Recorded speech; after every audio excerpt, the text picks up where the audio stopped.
What's good, y'all? It's Jay here, and we finna get into some youngboy documentary. Warning. This video and just like, subscribe, comment below. Let me know if y'all like it, contains themes of violence, death, and gang activity. The purpose of this video is to provide an educational account of historical events in the mainstream music industry. No disrespect is intended. This video does not intend to glorify or glamorize the gang lifestyle. Every effort has been made to remove anything from this video that goes against YouTube's community guidelines, including swearing and violence. But if you'd like to see a fully uncut version of this video with everything I can't show you on YouTube, then head on over to patreon.com/traplawross, where you can watch all of my biggest documentaries uncut for just $2. But if you're not into that, just hit the subscribe button and enjoy the rest of the video. Thank you. Over the last 5 years, there's been few rappers that have generated as much excitement and controversy as Youngboy. His music is personal, thought-provoking, and violent in equal measure. He's one of the few artists who can top the Billboard charts with music all about killing, death, and destruction. But his ability to communicate the stark realities of life growing up in the dangerous slums of Baton Rouge have inspired people all over America and the world at large. Youngboy's experiences in the gang-infested slums of Louisiana, where it's kill or be killed, inspired a generation of downtrodden youngsters to struggle through the pain too. Because despite losing family members and being the target of numerous assassination attempts, Youngboy has always managed to come out on top. Not just surviving, but beating the odds and coming back bigger every single time. It's rare to find an artist who attracts this much love and hate all at the same time. And Youngboy's thugged out survival anthems for the streets have made him one of the most beloved artists in history. But his influence has a dark side too, because some might say that his aggressive murder anthems are inspiring a generation of lost teenagers to slide and resort to violence just like he had to. But can Youngboy really be blamed? When basketball player Ja Morant ended up in hot water for flashing a gun in a strip club to Youngboy's music, many people suggested that this was Youngboy's fault. And considering just how many lives seem to have been lost as a direct result of Youngboy's career, whether it's the murder of rival Baton Rouge rapper G Money, to the slaying of Youngboy's beloved manager Big Dump, or even the killing of Chicago rap legend King Von, seemingly a self-defense shooting the result of Von trying to fight one of Youngboy's friends, to say Youngboy and his NBA crew are dangerous would be an understatement. But is the group of people that Youngboy surrounds himself a gang of loose cannons shooting first and asking questions later, or are they just really a family of youngsters with a once-in-a-lifetime opportunity that they would put their lives on the line to protect? Over the course of his career, so many people have died that Youngboy even refers to himself as the Murder Man, and claiming in numerous songs to have been the direct cause of as many as 7 murders in his hometown. Over the years, many people have questioned the authenticity of Youngboy's gangster image. You got cap in your raps. Youngboy talking about on this song, bro. In spite of all of the violence surrounding his career, in 2022, Youngboy had a change of heart, perhaps coming the result of reflecting on all of the destruction and pain that had been caused by his music career, or as a result of years of legal battles that have seen Youngboy endlessly confined to a cell or on house arrest. Because recently, he's been calling to stop the violence, pledging in interviews to stop promoting murder and violence in his songs, and even taking steps to de-escalate the conflict with his most hated rivals in Baton Rouge, with Youngboy's crew even sharing the stage with their mortal enemy Fredo Bang for a special charity concert aiming to stop the violence. But that said, even these intentions have been called into question, when after pledging to stop the violence, Youngboy continues to drop violent murder anthems back to back. So, the $50 million question remains unanswered. Is Youngboy really a gravedigger, the self-proclaimed murder man of Baton Rouge, really serious about stopping the violence? Or is this all just a ploy to try and avoid the responsibility for convincing a generation of teenagers to pick up a gun and get active in the streets? Well, today we're going to take a closer look at the murders, the music, and the man, and decide once and for all, is Youngboy really as dangerous as they say he is? Either way, he nice on the mic. So. It's either you gonna die, you either gonna be a bum, or you gonna be successful, or you gonna go to jail. And the reason I ain't that way, because the scary point, I don't know which one I'm gonna be.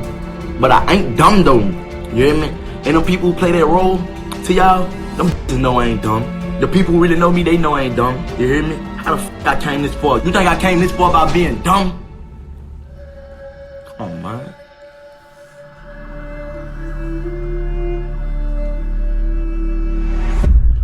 Today's story takes place in the state of Louisiana. Louisiana is in the United States Deep South, a historic region of the US with a dark history. The Deep South has had deep ties to the historic slave trade, with these particular states like Louisiana, Mississippi, Alabama, and Georgia historically being heavily dependent on the plantation system, which saw black people kidnapped from their native lands in Africa and put to work against their will in cotton fields for the benefit of white Americans. Even after the Confederate States lost the Civil War and slavery was abolished, racism continued to cast a shadow over Louisiana for many years. Attempts were made to restrict free black people from voting, and racist organizations like the White League were formed in Louisiana to terrorize, intimidate, and target the black community there. Eventually, after World War II, in the face of the civil rights movement, black people in Louisiana finally begun to exercise their right to vote. And in 1960, this saw the establishment of groups like the Louisiana State Sovereignty Commission with an aim to battle racial segregation in the state, particularly in schools. During these years of segregation, it's believed that many African Americans fled Louisiana to states like California, seeking better treatment and opportunities. However, analysis by William Frey suggested that in decades that followed, due to better civil rights in Louisiana, many black migrants were actually attracted back to the state. But despite these improvements, however, Louisiana still remained a difficult place to grow up black through the 90s and the noughties. The state's incarceration rates have been at the very top in the world for decades now,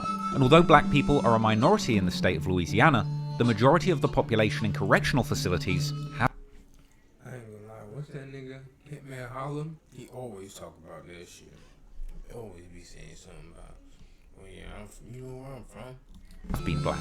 Louisiana has the second highest poverty rate in America, and here too, black people seem to suffer the worst. Moreover, the devastating events of Hurricane Katrina and subsequent flooding left tens of thousands of Louisiana residents stranded, with those affected being disproportionately African American. And the poor efforts to rescue these black people in danger had many people questioning if the state really even cared about their black citizens. George Bush doesn't care about black people. Now look, you might be wondering, what the hell does all of this have to do with Youngboy? Well, in my opinion, it's important to understand the history of where he comes from, to understand the environment that created the man, as well as the inherent challenges of growing up as a young black man. Like, just like how he's standing, you can tell that was him. Listen, bro. That nigga tripping. In Louisiana.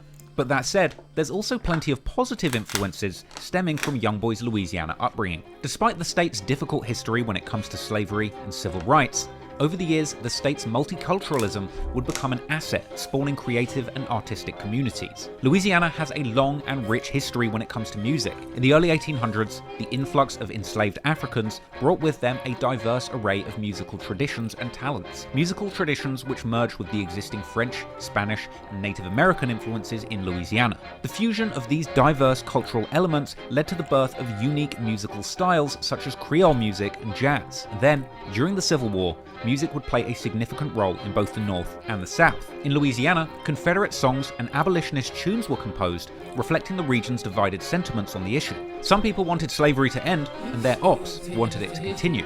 And you could probably argue that these might represent some of the earliest examples of diss songs, with soldiers on both sides of the Civil War actually playing music that would hype up their troops and boost morale to prepare them for battle. After the Civil War, as time would go on, Louisiana creatives would continue to experiment with music. Blues music is believed to have originated in the Deep South in the late 1800s and early 1900s. The African American communities in New Orleans are credited with pioneering jazz music in the early 1910s, and in the 1950s, more new musical genres emerged, like swamp pop, where young Cajuns and Creoles would combine traditional French Louisiana music with New Orleans-style rhythm and blues and country and western music, as well as the more low-tempo swamp blues originating in the black communities of southwest Louisiana. Into the 50s and 60s, the civil rights movement would further impact Louisiana's music scene, as African American musicians leveraged their talents to amplify the call for racial equality, often using their platforms to shed light on the struggles that they had faced. R&B and soul music, with their origins in gospel and blues, would become vehicles for expressing the aspirations of the African American community. And then of course, as hip-hop emerged in the 80s and boomed through the 90s, a whole wave of aspirational southern rappers would emerge from Louisiana's biggest cities. In New Orleans, modern rap was pioneered by Master P and his No Limit clique, later being taken to brave new heights in hip-hop's bling era by the likes of Cash Money Records, headed by Birdman and his prodigy Lil Wayne, who would arguably go on to become one of the greatest rappers of all time and my personal favourite.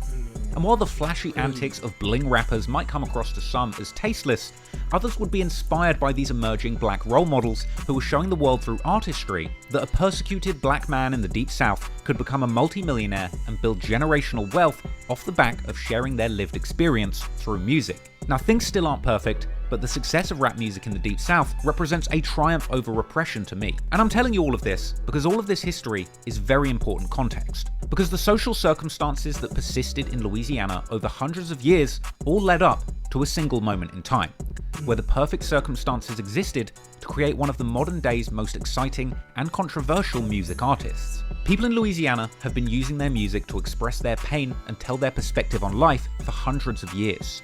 And in the modern day Louisiana, one voice stands out above all others. The voice of a young boy who experienced one of the harshest upbringings modern day Louisiana had to offer.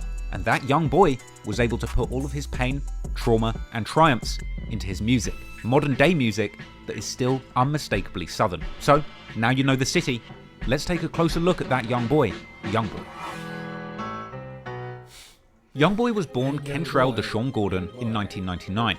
And over the years, he's been known by many names. NBA Youngboy, Youngboy Never Broke Again, Top, YB, AI Youngboy, and the list goes on. Now, Youngboy by no means had it easy as a kid. He grew up on the north side of Baton Rouge, more specifically North 38th Street and Chippewa Street.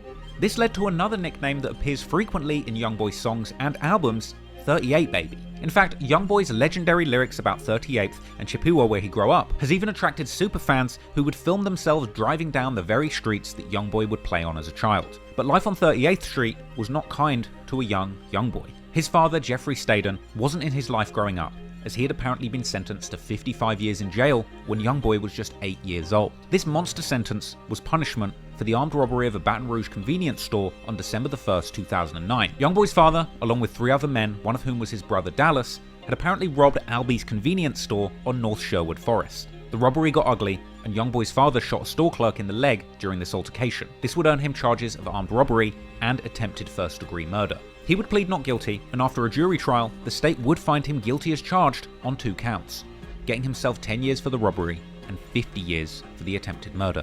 Many years later, Youngboy would even reference his father's incarceration, rapping on the song Cross Me that it was actually his uncle, his father's brother, that was there for the robbery, who snitched and got him 55 years in jail. As well as referencing his father's plight on the song Where the Love At, where he raps that he prays he doesn't become an alcoholic like his father, as well as paying respects and suggesting that his father needs a second chance at life because robbing people for their money was how he was trying to provide for his family. It seemed like both sides of Youngboy's family had a history of robbery, as his uncle on his mother's side was also an alleged known robber in Baton Rouge. However, unfortunately, he would suffer a worse fate than Youngboy's father. Andy Golden, the uncle who Youngboy referenced a couple of times in his music, was apparently shot in the head during a robbery attempt. Youngboy mentions on the track Acquittal how he heard stories about how his uncle was shot in the head, implying that their relationship was most likely non-existent if Youngboy had to rely on stories to hear all about his life. As well as in the track R.I.P. Lil Dave, when Youngboy speaks of his uncle who got bringing up exact quotes. I'm like, damn, you can't even deny it. Like, if I was Youngboy, I'd be like, should I said that? shot in the head and died while hitting a lick. Further references to this are heard on the track 38 Baby, when Youngboy outright declares that Andy Golden was his uncle, which means that robbery is in his genes. I mean, just take a second to think about the situation that Youngboy was dealing with here as a child. His father is serving 55 years for robbery, with one uncle who snitched on him, and his other uncle was also a prolific robber who got shot in the head and killed during a robbery. All this would leave him as a lost child with no father figure who even saw robbery as part of his DNA. That's a heavy situation for an 8-year-old kid to be dealing with. And with no father figure in his life, Youngboy would have to rely on the females in his family to look after him and make him a man. Despite his mother Sharonda Golden being alive, she apparently wasn't there for Youngboy as a child at all times. So, he would initially be raised by his loving grandmother Alice Golden, but unfortunately, Youngboy's grandmother would pass away too, leaving him devastated for years to come. Youngboy would open up about the loss of his grandmother in a Billboard interview in 2023, calling her his protector. After losing his grandmother, with his father in jail and his mother out of the picture, Youngboy wound up in a group home, and it would be here that he would be subject to physical abuse and bullying. He would later explain in a Billboard interview that it was this experience of being targeted in the group home that led him to cultivate his own dark and violent side for protection. Clearly, Youngboy had to fight for survival as a child. In fact, he actually broke his neck whilst he was wrestling as a toddler. This was a serious injury which required him to wear a full neck and head brace whilst his spine healed. This was a corrective procedure which left him with the 3 iconic head scars that he has on his head to this day, an everyday reminder on his face of just one painful incident that he endured as a child, and something his enemies are still quick to use against him, with the hurtful moniker Denthead often being levied against him. Youngboy had gone through so many traumatic experiences as a child, it's unsurprising that he would grow up dealing with a lot of pain. But even outside of the tragedies in his own family, Youngboy would also suffer losses outside the home. When he was just age 10, he would end up losing one of his closest childhood friends to gun violence. As a child, Youngboy was friends with another boy who was around 6 years older than him, a boy by the name of David Cobb, aka Lil Dave. On March the 27th, 2010, a memorial picnic was being held at a park on Woodpecker Street in Scotlandville in Baton Rouge. This event was intended to honour the memory of local teens who had lost their lives to gun violence. But unfortunately, the very thing that this event was intending to shed a light on would end up happening that same day. Because at some point, a fight broke out and bullets started flying. One of those bullets hit 16-year-old David Cobb in the spine, and despite there being hundreds of witnesses, this case would ultimately go on unsolved. Partly due to a fear in the community of retaliation against those who would be seen as a snitch for speaking to law enforcement. As a result, the family of Lil Dave would be left grieving without closure, heartbroken that their child lost his life at an event that was intended to honour teens losing their lives to gun violence. And it wasn't just Dave's family who were devastated by this loss. Youngboy himself would be distraught and traumatised by losing a friend to gun violence so young. He would go on to rap about the loss of Lil Dave and the effect that it had on him years later. Youngboy would rap on the song For Keeps with Rich the Kid that Dave was killed by a chopper or machine gun and that he wishes he could call him. Also, on the aptly named song Homicide, Youngboy expresses his desire to get revenge and kill the person who took Dave's life, as well as saying that he knows Lil Dave is still with him on the song Poor One. On the song Cage Feeling, Youngboy speaks about the death of Lil Dave, saying that this loss turned his heart cold and made him become a killer. The fact that Youngboy was no stranger to loss of friends and family at such a young age just goes to show you the kind of environment he was growing up in, and the factors that coerced him into the kind of lifestyle he would go on to live. But Youngboy was already being influenced by the streets. He would actually later rap in the song Life that Lil Dave was the person who taught him how to smoke, shoot dice, and get money for sneakers. He also said that he felt life began getting crazy for him when Lil Dave was killed. In the song Better Man, Youngboy would claim to be tormented by the image of Lil Dave's murder in his mind. And on the track How I'm Living, he would vow to make the people responsible bleed for what they did to Dave. Later on the unreleased track Hold 13, that appeared only in a trailer for his hit album Top, Youngboy would rap a lyric which some believe is him actually confessing that when he made his first $20,000, he spent it on a hitman to get revenge on Lil Dave's killer. With this traumatic and personal loss, combined with his family's reputation when it came to robberies, it's no surprise then that as a young teenager, Youngboy dropped out of school in the 9th grade and got heavily involved in the streets, becoming a teenage robber just like his father and uncle. Youngboy would later tell DJ Smalls Eyes in an interview that after his grandmother died, he started robbing himself and ultimately wound up in jail for a robbery at just age 14. I grew up stealing, taking from people. And like, well, at first, my grandma used to take care of me. And when my grandma died, started catching my attention at a younger age. See, I got booked for robbery at my age 14. Ultimately, Youngboy found himself in a youth detention center for this robbery. But perhaps this would be a blessing in disguise, as while he was incarcerated, he would claim to have found his purpose in life, beginning to write music and using that as a way to express himself and cope with the pains of life, vowing to become an artist rather than a criminal. I ain't gonna say it was the best thing that happened to me. It helped me know my purpose. It helped me know what I want to do. within them 6 months, I wrote at least like 25 songs. He definitely that nigga in class that don't like to read. He don't like to read in class. He gonna be mad as fuck you call on him. He gonna be like, fuck. Songs with no beat. It was basically what I was going through, how I was feeling. It helped me learn how to express myself. Youngboy's family were actually always interested in music. Youngboy claimed to have written his own obscene rap lyrics in the 4th grade, and he had apparently been taken to the studio by his mother, who herself was also an aspiring rapper. And his father had even written to him from jail, telling him that he had been writing music during his 55-year sentence, and encouraging Youngboy to focus on music too. So, upon his release from jail for robbery, Youngboy would return to 38th Street with little more than just a dream of becoming a rapper, along with a lifetime of trauma. And before he could get anywhere with his rap career, he would at least need a stable environment to live in. Luckily, he ended up finding a new place in the neighborhood to call home, with Youngboy rapping on the song Life that he met his friend 33 riding his bike down Chippewa, and that 33's mother accepted him into their home like family. According to 33, him and Youngboy are essentially brothers, as the two grew up with the same mother, Monique. But Monique is really 33's biological mother, as we know that Youngboy is the biological son of Sharonda Golden. But due to the fact that 33's mother Monique helped raise Youngboy, he often refers to her as his mother as well, which would make 33 his adopted brother, and the two do seem to have a relationship that is stronger than most real brothers. And because of this, the two basically just say they're real brothers. You said you knew him since you were 4? Since when? Because you guys are Like brothers, day one, and you were born around each other, so Yeah. it's like you don't have any memories of not like- knowing them. No, it's like you know how both our dad is split up, you know what I'm saying? So we got the same mamas. It's Okay. Man, really, I started making music with my brother. Just really inspired me to go in the booth, because it really wasn't about me. It was really about Youngboy, and I was pushing him.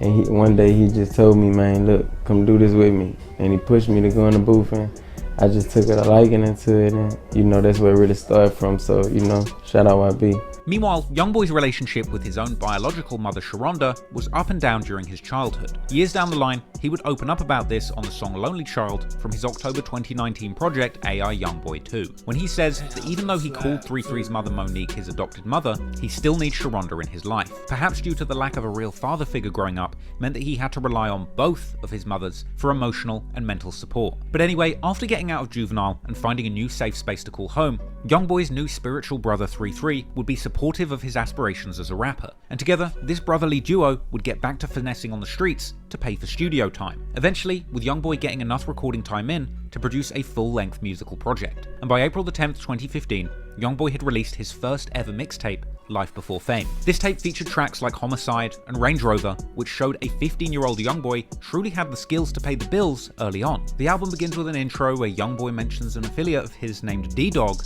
catching a body. This sets the mood for the rest of the album, letting fans know straight away that Youngboy had ties with the streets, despite the fact that he was technically still a child at this point. And in the same song, he gives us an insight into his torturous relationships and the reason behind why he finds it so hard to remain faithful to his partners, even at age 15. In the song I Know, Youngboy begins to paint a menacing picture of his position in the local gang hierarchy, mentioning on 2 occasions how he can rely on another known NBA affiliate by the name of Lil Pap to go get him.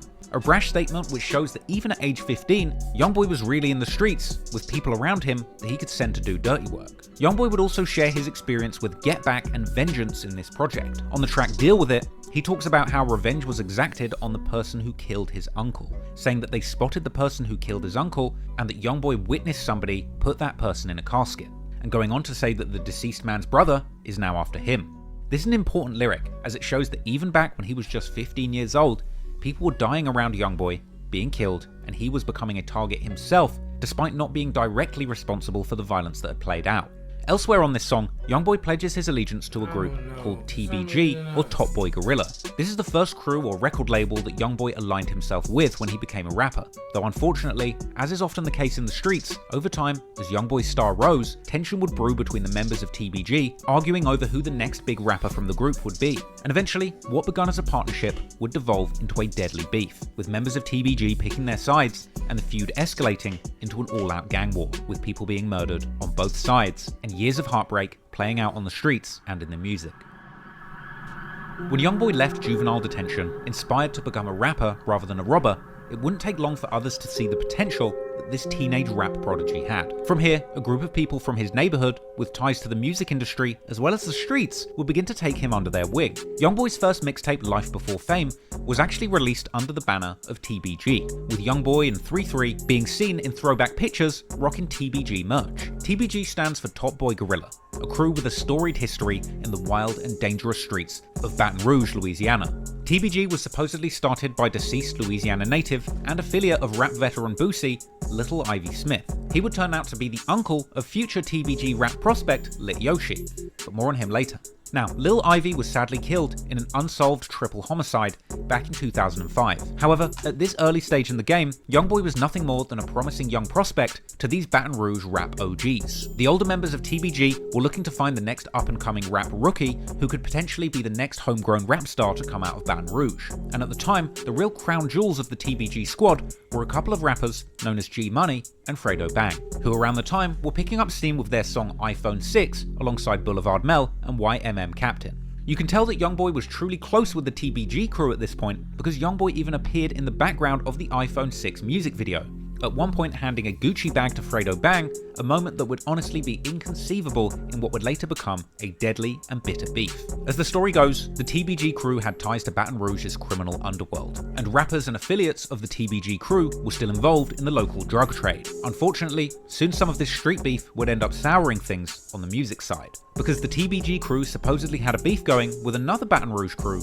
called BBG, or Bottom Boy Gorillas. Gang, crew, clique, record label, call them whatever you want, but BBG and TBG were bitter enemies, with a big rumour at one point going around that Youngboy's cousin Boozilla, who was affiliated with BBG, ended up in a bitter disagreement with G Money from TBG. Now, there's been intense speculation over the years as to what was the exact cause of this beef. Some have suggested that Boozilla ran off with money or drugs from G Money, whilst others suggest that the whole drama was actually over a woman. Another explanation even suggests that it was actually Youngboy himself who stole money from G Money, but actually blamed the finesse on his cousin Boozilla, as Boozilla was seen on Twitter disavowing his own family at one point, and G Money seemingly indicating that this rumour was true on his diss track Industry, where he claimed that Youngboy had him looking for Boozilla with a gun, and saying that Boozilla actually wanted to kill Youngboy over this whole situation. There's even an old clip circulating that showed Boozilla and BBG affiliate Baby Joe seemingly posted up with guns looking for Youngboy and saying F NBA.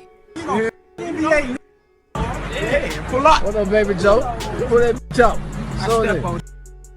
This was unusual because previously Boozilla had claimed to be a member of the group NBA and even at one point referred to himself as NBA Boosie. Now, I'll explain to you what NBA means in a minute, but just bear with me. Because meanwhile, as that personal beef was developing, another more professional beef was emerging between Youngboy and the TBG crew. According to some, at a certain point Youngboy got frustrated with the TBG label. This was likely due to the fact that he wasn't necessarily getting the money or shine that he thought he deserved from the crew, with their main focus being on building the careers of G Money and Fredo Bang rather than investing in Youngboy. So at some point, Youngboy and 33 would leave TBG, starting their own crew. Initially, 33 and Youngboy wanted a group based on Youngboy's initials, Kentrell Golden, or KG. Since KG also means kilograms, the initial idea was to call their crew Weight Gang, another reference to the drug game. At first his name was like KG, but then we got like, that's where the Weight Gang come from. But what did KG stand for? Like his initials. That's his name. Right. But Weight Gang was one of the first things he had came up with. But clearly that name wasn't really hitting the spot. So later on, a few of the members of this crew were just chilling, sitting on their porch,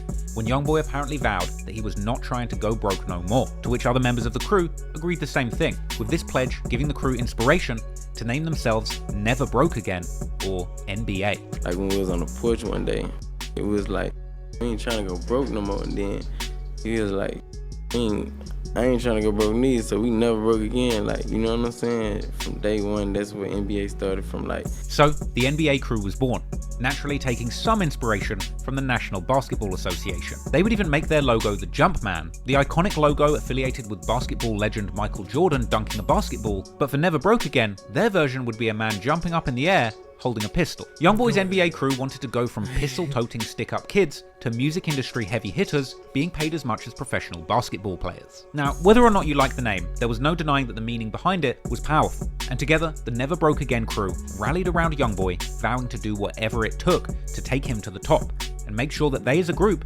Never Go Broke Again. So before we dive any deeper into the goings-on of the Never Broke Again crew, let's just take a quick look at some of the main members of that collective so that you can follow everything that's about to go down in this long and complicated story. Youngboy is of course the face of Never Broke Again, the NBA collective. He is the label's leading rapper. And this crew's bet on getting behind Youngboy's career would ultimately end up paying off handsomely. And with his crew's support, he would go on to become one of the biggest artists in the entire world. Then there's OG33, NBA's co-founder, who started the group along with Youngboy and Montana. I started NBA, Youngboy just was really like the main one who was rapping. I don't really take rapping serious because Youngboy really made me rap. After 33's mother took Youngboy in as one of her own, they would build a bond as strong as blood brothers. We got the same moms. Like that. OG33 is one of 10 children, 5 kids from his mother's side, 5 from his father's side. But he's the oldest of all of them, which has led to him having a mature outlook and a real head on his shoulders, as he's almost had to act like a father figure for Youngboy and his other siblings. And there's 10 kids altogether, right? Yeah. 5 from your mom and 5 from your dad. Yeah. On both sides, I'm close with all my brothers and sisters because I'm the oldest. So it's just like... You're almost like a father figure in a way. Yeah. Is that a lot of responsibility? Yeah, for sure, but that's just my role, so it's just, I took on my role. When Youngboy didn't really want to rap at first, it was 33 that pushed him and made sure that he stuck with it, dedicating his life to elevating Youngboy's career and keeping him on the right path. I always was the one that always pushed him, cause he didn't really want rap at first, but then once I really found out he was gonna be that, I pushed him even more harder. I was getting a thought, I went back to record companies was doing, I was getting 1,000 CDs printed up. Man, I didn't got them 1,000 CDs and really passed them out just the man of minutes, this, that. It's 3 who pulls the strings and make the moves behind the scenes, keeping the ship sailing smoothly and ensuring that the NBA collective runs efficiently and profitably.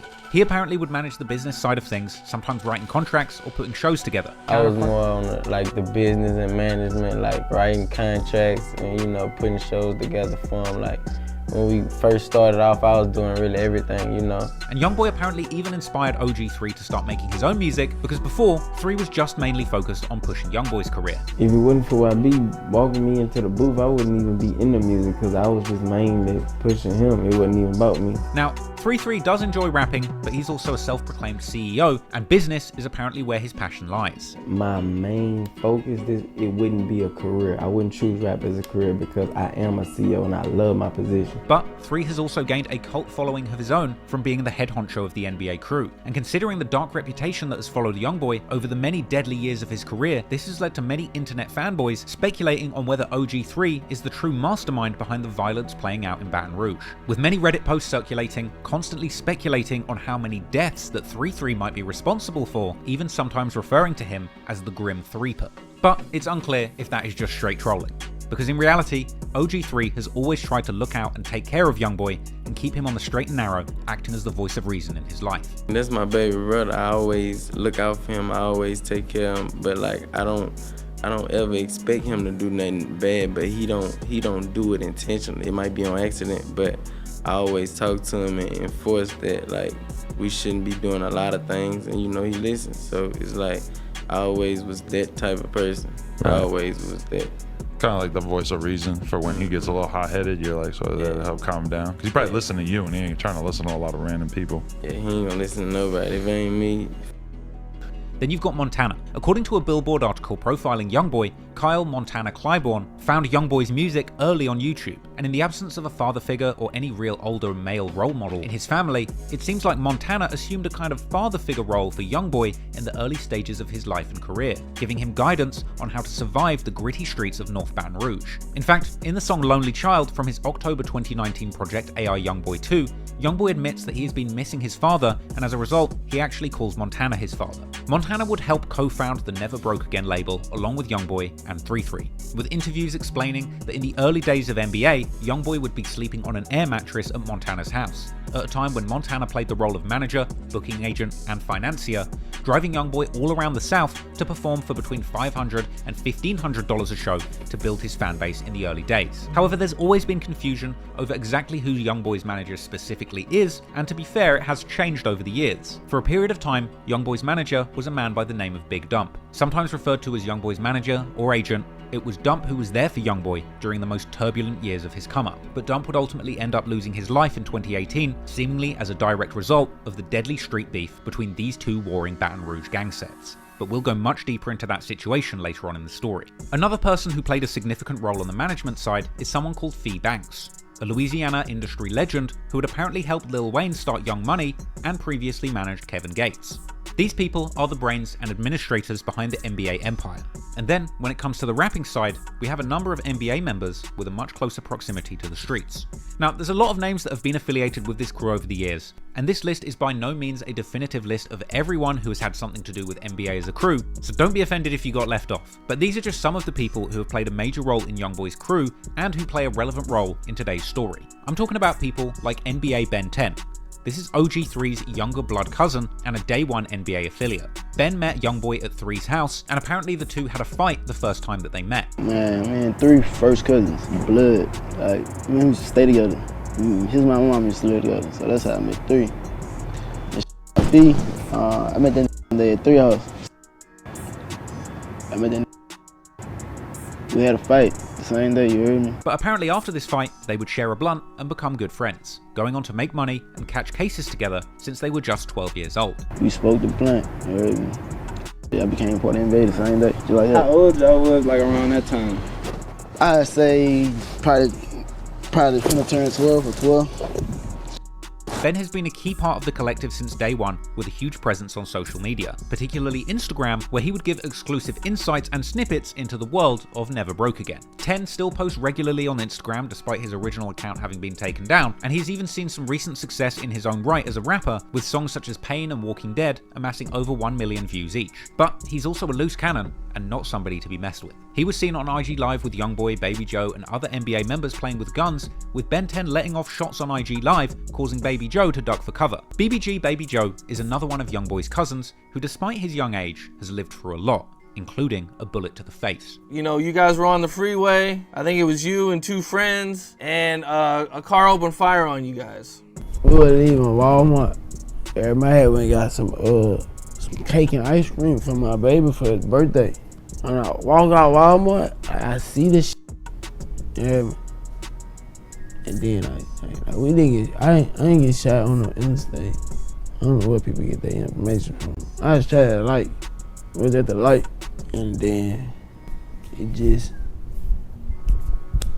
went like that. Yeah. Baby Joe has been aiming to make a name for himself in the music industry and make himself some legitimate money. His 2018 song Iraq has over 5 million views, and as a beloved member of the NBA crew, Joe's name often pops up in Youngboy's songs. And if these lyrics are anything to go by, it seems that Joe's relationship with the streets remains strong. Another key member of the crew is Meechie Baby. Well known as Youngboy's raspy-voiced big cousin, he's best known for his early 2000s style song Cutlass, as well as his 2020 track with Youngboy, Talk My, a track which has amassed an impressive 47 million views at the time of recording. Youngboy has talked about hitting licks and doing burglaries with his older cousin Meechie on numerous occasions in his lyrics, leading some listeners to think that it was perhaps Meechie who had influenced Youngboy's involvement with the streets in his early life. Then of course you have Big B, who picked up a lot of attention for his fire verse on the NBA posse cut, That Gang, which picked up over 5 million views and also featured 3-3 and KD. Big B exhibits a more conventional rapping style compared to some other members of the NBA crew, with less laid-back melodies and catchy hooks, and more hard-hitting bars and punchy refrains delivered with aggressiveness and energy on the mic. There's NBA KD. He's known musically for his versatility and distinct flow, as well as a standout performance on their song That Gang. He also popped up with a verse on the song Extortion with Big B and 3-3, a track which got over 2 million views. His biggest solo track is the 2018 song When I Wake Up, and KD showed a lot of promise and potential in the early years of rap. Unfortunately, his momentum was derailed by a life-changing injury getting shot in 2019. Reportedly, after this incident, KD was confined to a wheelchair. However, there's been a lot of speculation as to whether he was walking again after a period of rehabilitation. Whilst that's not been confirmed, since the incident, he has remained firmly behind the scenes, but is a beloved member of NBA. Another major member of the crew is Herm the Black Sheep. Musically, fans appreciate Herm for his real and authentic lyrics and subject matter rather than his style or flow on the mic. And if the content of his lyrics are to be believed, he is certainly not one to be messed with. In the same vein, there's also Who Gang D, aka Lil D, or Scully. This is another cousin of Youngboy with a serious reputation in the streets and his own budding rap career, with his catchy double-meaning titled song, Can't Go to Sleep, running up 1.6 million views at the time of this writing. Interestingly though, D wasn't even aware that he was Youngboy's cousin when they first became friends, apparently only finding out later through his mother and grandfather. I didn't know he was my cousin at first. Oh, really? See, I was thugging with 3 at first. And then my mama had texted me like, when I was with him for a whole month straight, with YB for a month, she had texted me, she was like, she talked to my papa, and he told her that I had a cousin named NBA Youngboy that rap. You get what I'm saying? And she was like, for real? That's crazy, he already be hanging with him. He is apparently the survivor of a gunshot wound to the neck, with Youngboy having dropped numerous lyrics complimenting D as a reliable shooter, even going as far in the song Bring the Hook to label him a headshot specialist. This is a skill that D himself all but admitted in his Off the Porch interview. Man, how'd you get the nickname Scully? From this tattoo, I'm just saying like that. The gun, shooting the score. Yeah. Scully. He's got a promising rap career, a likable personality, and big potential to be a star on the mic if he can stay out of trouble. You've also got Lil Pap, Ben 10's little brother, and a known shooter for the NBA crew in the streets. Youngboy has mentioned him as being active in the streets in numerous songs, labeling him specifically as somebody who Youngboy can call on for certain favors. And he recently got 5 years for his apparent involvement in the murder of TBG rival rapper G Money, which we will discuss in detail shortly. There's also NBA Chopper Boy, a big man with a big range in his vocals, bringing a great singing voice to the mic that serves to provide a canvas for his dark and menacing lyrics. Then you've got Barber, one of Youngboy's frequently referenced shooters. Like Pap, Barber, or Baba Osama, is mentioned quite a bit in some of Youngboy's most violent songs, with Youngboy even rapping on the track Carter's Son that he calls up Barber to get the guns and go and rob people for him. Now, Barber has a pretty extensive rap sheet demonstrating just how active he was in the streets, and he's currently locked up on murder charges. But these aren't your average murder charges. It's actually been reported that Baba Osama is facing a whopping 9 counts of murder, with some recent posts on social media even suggesting that Baba Osama was actively working as a gang assassin or hitman, engaging in murder for hire for numerous gangs. Now that's not necessarily everybody that's been involved with Youngboy's NBA crew over the years, but they are the people that we'll be talking about most extensively in today's story. Clearly, Youngboy's NBA crew are a group of young men coming out of some of the most difficult streets that the Deep South has to offer. Clearly, some of these guys aren't afraid to break the law and even kill to protect what's theirs. Whether that's their own lives, the lives of those around them, or the life of their top breadwinner, Youngboy. The NBA crew are truly willing to do whatever it takes to make sure that they indeed never go broke again. However, there's been a lot of confusion over the years, because as well as NBA, there's another group that Youngboy and other NBA members shout out a lot, and that's 4K Trey, or 4KT.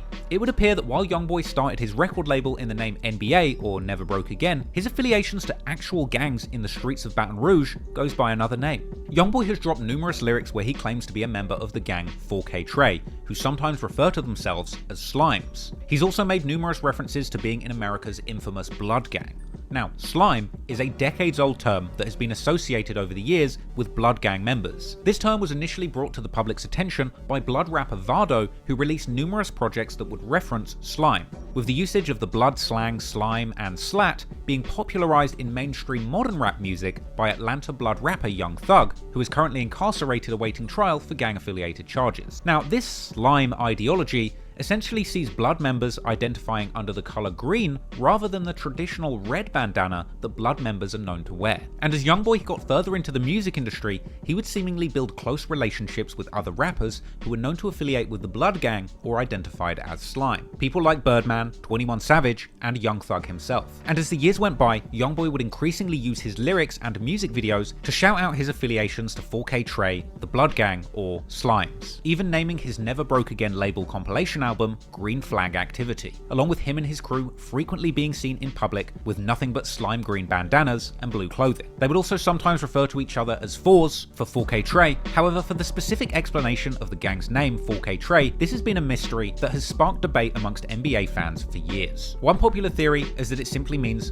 4 Kentrell, and that his 4KT gang are killing or shooting specifically for Youngboy, or Kentrell. Another popular theory claims that 4KT actually stands for Forever Killing Them, a more general rallying cry against their ops. Other people think that 4KT actually relates to the names of Youngboy's first children, with the first 4 of their names beginning with K and 1 beginning with T, with this being a more vanilla interpretation of the gang's name, suggesting that 4KT is a way of Youngboy saying that he's essentially doing what he does for his children, whose initials are K and T. Another explanation circulates, suggesting that 4KT actually means 4 Crazy Trey. This is a reference to Crazy Trey, a young man from Baton Rouge who was gunned down at a party in 2014. He was apparently close friends with one of Youngboy's biggest enemies from Baton Rouge, Fredo Bang, a detail which has led many to suggest that this actually couldn't possibly be the true meaning of 4K Trey, with some outright denying this explanation, suggesting that Youngboy had not even yet associated with Fredo Bang at the time 4KT was founded. There's yet another theory that 4KT actually refers to Youngboy's cousin Boozilla, who was killed in 2016, as his real name was Keandre, with a suggestion that 4K Trey actually was originally 4K Dre, or Keandre, but the Dre over time ended up being changed to Trey. Now look, at this stage, it's unclear exactly what 4K Trey stands for, but in the end, perhaps we aren't supposed to know the real meaning. And the idea that the true origins of this gang that Youngboy supposedly affiliates with being shrouded in secrecy kinda makes perfect sense. After all, Youngboy's artist Quando Rondo would even say in his song Way Up that he actually threw a girl out just for even asking what 4K Trey meant. Clearly it's a secret, and clearly I'm not supposed to know, which means you are definitely not supposed to know. But now you know the city, the gangs, the label, and the people behind the music, let's take a closer look at the story, the incredible ups, the devastating downs, and the lessons to be learned from Youngboy's one-of-a-kind career and life journey.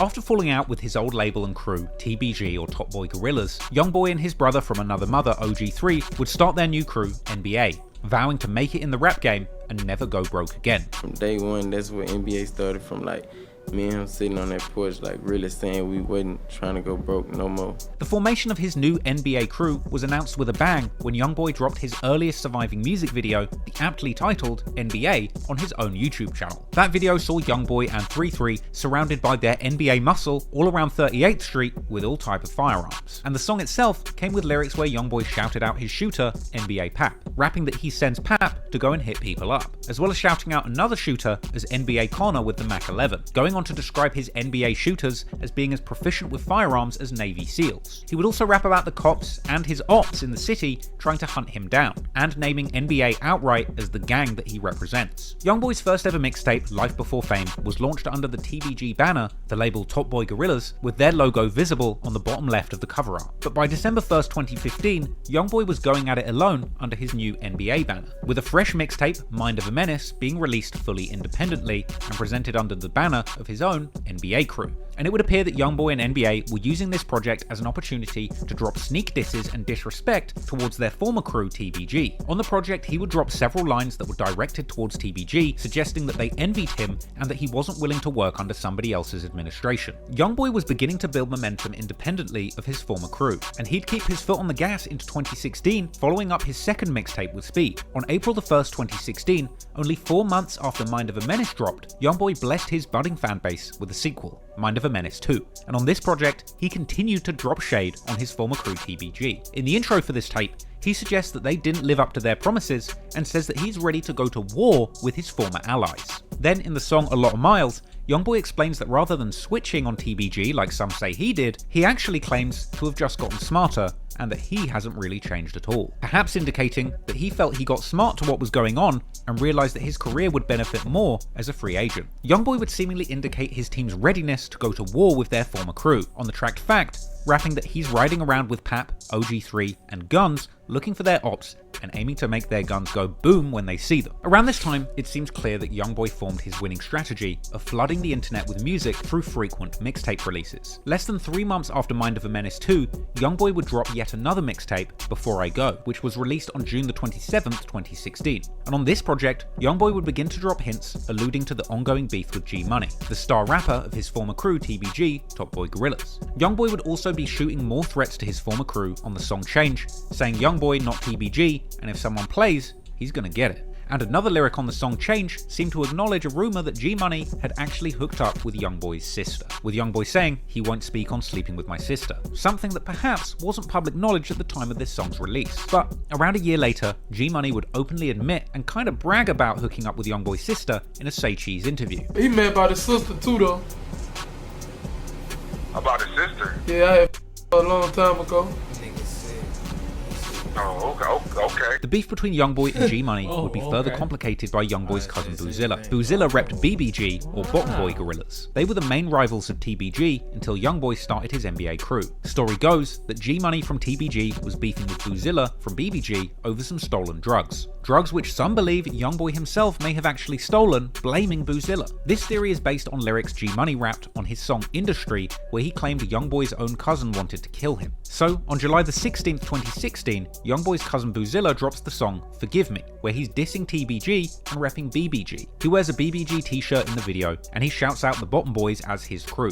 He'd rap lyrics seeming to suggest that he was a shooter and that he wants to kill a rapper. But more specifically, he dissed another local rapper by the name of FL Doosa. Doosa is from the FL, or Forever Loyalty crew, who would later be closely affiliated with TBG, with Doosa himself later dropping numerous songs with Fredo Bang, Lit Yoshi, and other TBG artists. In Boozilla's song Forgive Me, he raps that Doosa is scared to walk through the South, and that he's laying down the law in his area. Apparently the beef between Boozilla and Doosa was extremely personal and would eventually turn deadly. But before things would escalate to more violence, Youngboy would end up making a huge leap forward in his rap career. On September the 21st, 2016, Youngboy drops the video for his breakout track, 38 Baby. Named after the street he grew up on, Northside 38, this song was a window into his life, fresh out of the streets. The track painted a picture of his daily life, drinking lean, smoking with demons, and sending his hitters at people for any reason he can find, explaining how he's not able to go anywhere without being armed, and having to look out for old friends who turned on him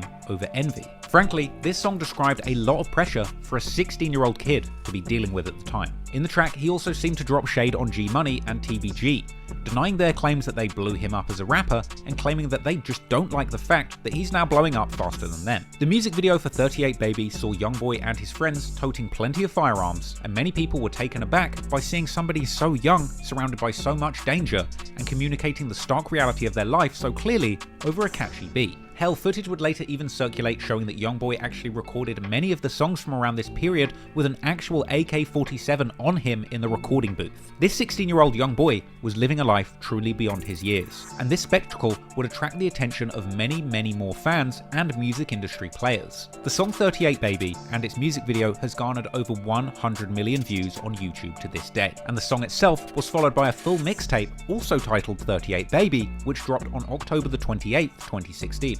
This project would truly be the watershed moment of Youngboy's career professionally, and he would finally get co-signs from respected rappers in the industry. As on the mixtape itself, Youngboy secured collaborations with fellow Louisiana Baton Rouge legends such as Kevin Gates and Boosie Badass, as well as a verse from his day one brother OG3. In fact, Kevin Gates, after appearing on the 38 Baby mixtape track Like Me, even got a portrait of Youngboy tattooed on his right leg just to show his admiration for the rising Louisiana legend. And Boosie would invite Youngboy to feature on his November 2016 track My Lil Son, where Youngboy rapped menacingly about sliding on his ops with NBA Joe and 3-3. But back to the 38 Baby mixtape. As well as gaining Youngboy the respect of heavy hitters in the Baton Rouge rap scene, it also gained Youngboy an enormous amount of fame and success in the eyes of his fanbase. But bizarrely, in very Youngboy fashion, rather than reveling in the success of his latest release, just a week after the 38 Baby project dropped, he came out with yet another mixtape, Mind of a Menace 3, releasing on November the 4th, 2016.